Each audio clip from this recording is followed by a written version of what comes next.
ओम शांति to all the beautiful souls. आज 5 मई 2025 की मुरली है। ये मुरली का सार है, मीठे बच्चे, बेहद के सुखों के लिए तुम्हें बेहद की नॉलेज मिलती है। तुम फिर से राजयोग की शिक्षा से राजाई ले रहे हो, फिर से, यानी कि पहले भी लिया था तुमने ये वर्षा। प्रश्न है, तुम्हारा ईश्वरीय कुटुंब किस बात में बिल्कुल ही निराला है? उत्तर है, इस ईश्वरीय कुटुंब में कोई 1 रोज का बच्चा है, कोई 8 रोज का, लेकिन सब पढ़ रहे हैं। बाप ही टीचर बनकर अपने बच्चों को पढ़ा रहे हैं। यह है निराली बात। आत्मा पढ़ती है, आत्मा कहती है बाबा बाबा, फिर बच्चों को 84 जन्म की कहानी सुनाते हैं। धारणा के लिए मुख्य सार है, पहला, किसी भी बात में संशय बुद्धि नहीं बनना है। माया के तूफानों को महावीर बन पार करना है। ऐसा योग में रहो जो माया को तूफान हिला न सके।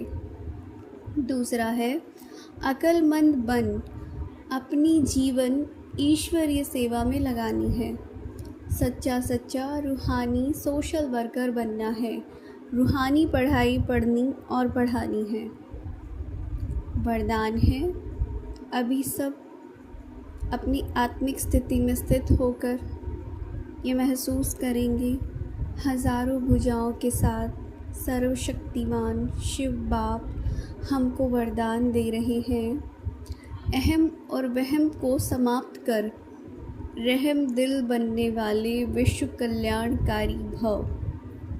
कैसी भी अवगुण वाली, कड़े संस्कार वाली, कम बुद्धि वाली, सदा ग्लानि करने वाली आत्मा हो, लेकिन जो रहम दिल विश्व कल्याणकारी बच्चे हैं, वे सर्व आत्माओं के प्रति लॉफुल के साथ लवफुल होंगे। वो कभी इस वहम में नहीं आएंगे कि यह तो कभी बदल ही नहीं सकते, यह तो है ही ऐसे, या यह कुछ नहीं कर सकते, मैं ही सब कुछ हूँ और कुछ नहीं है।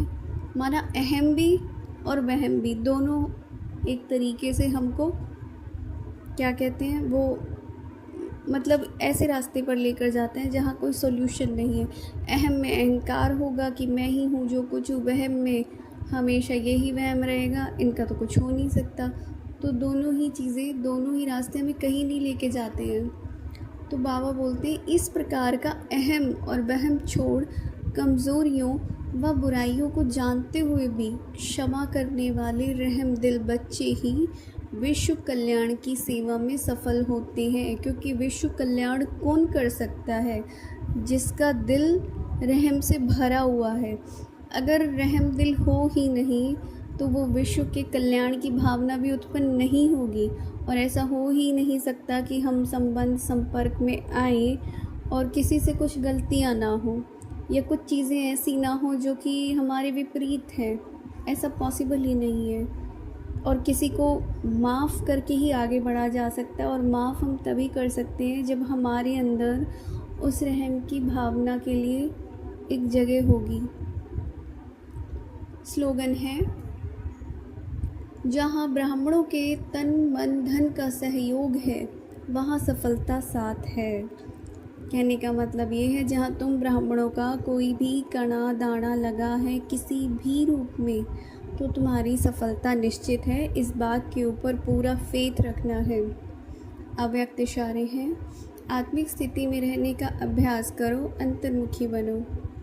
आत्माएं जब आपके आत्मिक स्वरूप का अनुभव करेंगी, तब वे बाप की तरफ आकर्षित होकर अहो प्रभु के गीत गाएंगी और देह भान से सहज अर्पण हो जाएंगी। अहो आपका भाग्य, ओहो मेरा भाग्य।